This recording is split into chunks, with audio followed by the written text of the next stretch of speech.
Let's just say that if you were stealing TVs instead of thoughts, you would have been caught by a half deaf, mostly blind 15-year-old dog 3 robberies ago. That quote was by Elizabeth Chandler. Good evening.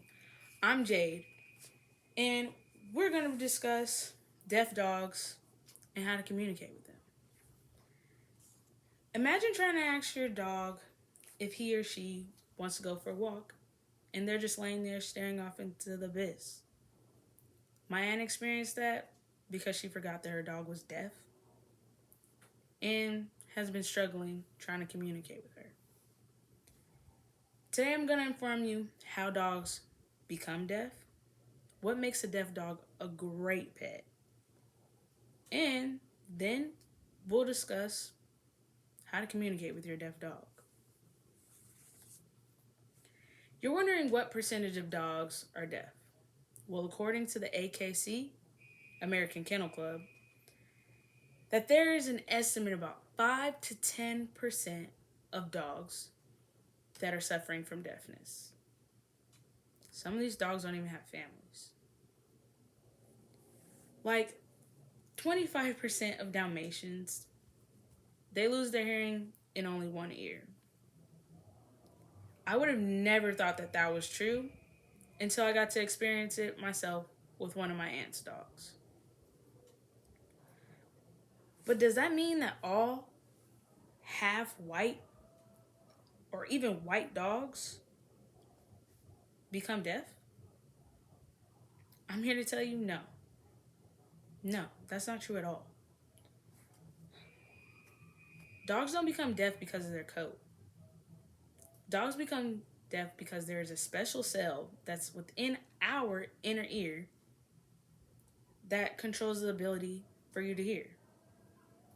There are dogs that are common to lose their hearing, such as bull terriers, boxers, English setters, and of course Dalmatians.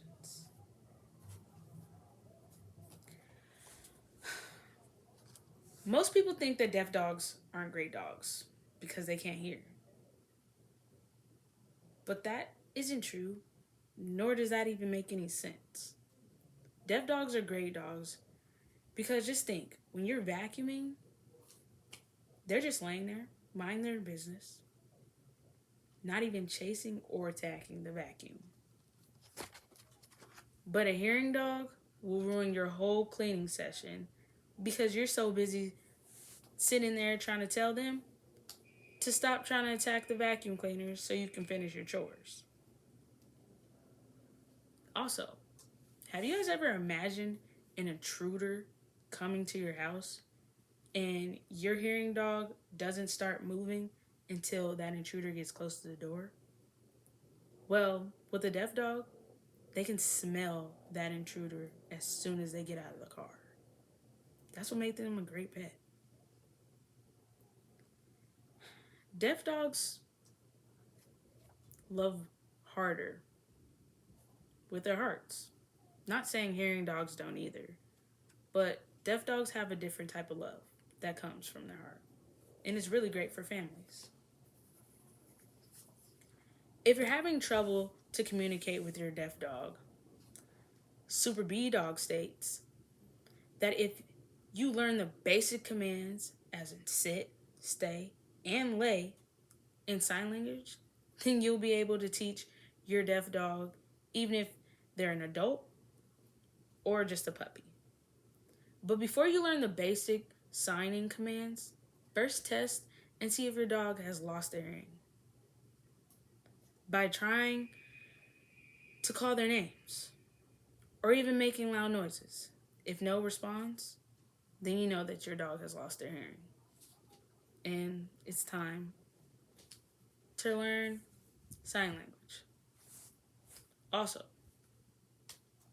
Super B says that if sign language doesn't work, try flashlight technique. My friend has a deaf dog, and she said flashlight techniques really help her and her dog communicate with one another. I don't know how. As you can see, deaf dogs are phenomenal dogs to have because they constantly check in with you and know if you're okay. Deaf dogs used to be put down a long time ago because people didn't know how to care for them.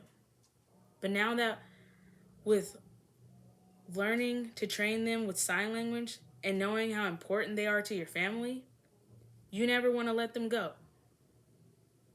I leave you with this question. Deaf dogs are just like humans.